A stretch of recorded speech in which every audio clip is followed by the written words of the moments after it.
We invent the warp drive, only to discover that humans are already a member of the galactic community. Apparently there have been enough alien abductions over the years to start a small country. Adam yawned, barely looking away from his holopad as a new batch of humans arrived at the terminal of Great Laxa. He expected them to let themselves through. Adam preoccupied with the list of Miss Universe contestants that sat on his screen. After a bit of silence, he reluctantly pulled his gaze away from the four-tentacled beauty. You know the drill.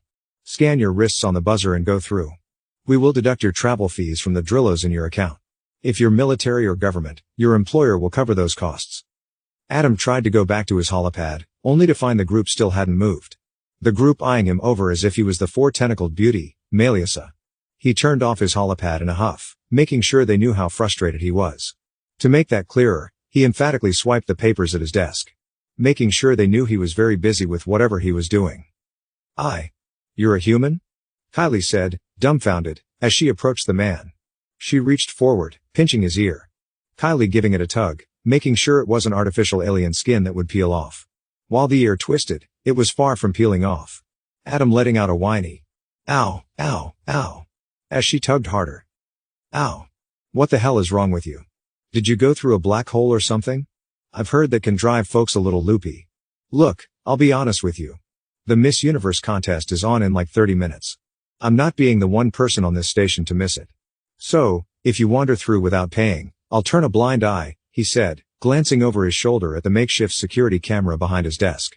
Adam was confident the USB webcam that they dubbed a security camera hadn't worked since 2001. Or whenever it was, he got abducted. He's human. They have humans on this station? How? We were the first ones to invent a warp drive. It's scientifically impossible. Kylie tried to figure out how the man got here, her mind running through a bunch of complex theories. He could be a cousin of humanity? Or he shared similar conditions in his evolution? We have found hundreds of planets with habitable conditions like Earth. He could be from Earth too or some other planet similar to our own, Jensen said, the leader of the expedition joining Kylie in her guesses. Adam looked at his watch in frustration, hoping they would leave soon. Firstly, we would be Earth 1, not 2. We got here first. Secondly, that's stupid. I got abducted from Earth a while back. It's a short story. Essentially, a few aliens thought that abduction was a form of flirting and, well, things got weird for a while. It's all sorted now. We had to explain that they misunderstood earthly traditions. Anyway, go through. Someone else can handle this paperwork. Adam hoped he could convince them to go through the gates, wanting to offload this problem to someone else. Why did things always happen on days like this? We can decide who is Earth 1 and 2 later. This is fascinating. Jensen felt a world of possibility open up in his mind, while Adam pointed to the metal door, trying to hurry them through. Very fascinating. You know who would find this fascinating? Marky, the representative for humanity. You might catch him before the event starts. So, where is your lovely alien bride? Jensen asked. Huh? Well, you said it was a form of flirting. Did it work out? Oh, no. I dumped her. I was way too out of this world for her. One alien hottie can't hold a guy like me down. Even if she showed me a universe that no one else ever could. Even if I still miss the way her tentacles gripped me, Adam sighed. Despite his best attempts at playing it cool, he broke towards the end. I'm sorry? Kylie said, unsure what else to add. Oh, I'm over it. Don't even think about her anymore. Kylie glanced at the holopad, looking at the alien on it, before nodding. Right. So, why are you still here? Couldn't you have gone back to Earth? Why stay here? Jensen asked. I'm kind of curious about that, too. Kylie added. Look. It's expensive to travel back to Earth. Warp drives aren't cheap to access, especially on my wages. Plus, it's not like I had much of a life on Earth. All I did was man a drive-through. This is sadly an upgrade. You know what's sad? I could have lied and said I was a scientist or something.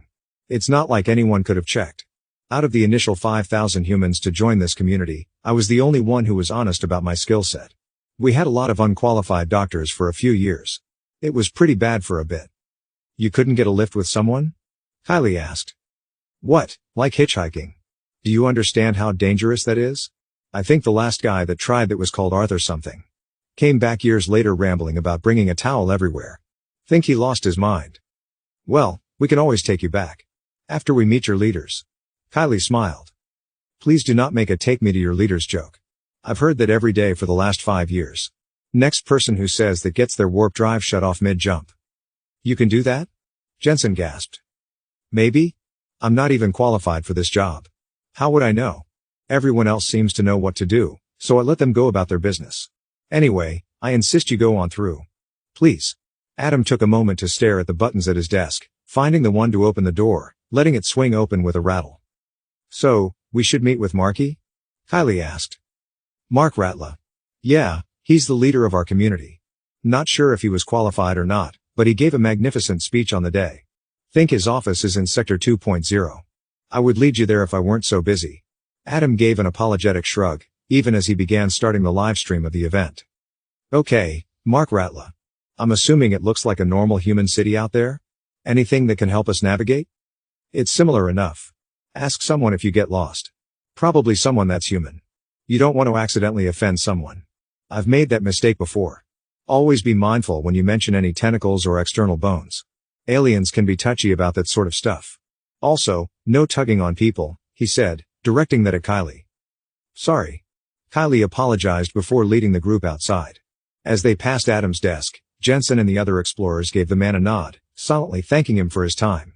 Adam leaned back in his chair, watching the group walk out. As they walked out, the contestants at the Miss Universe contest walked onto the stage. The human longingly looking at Meliusa, missing his ex.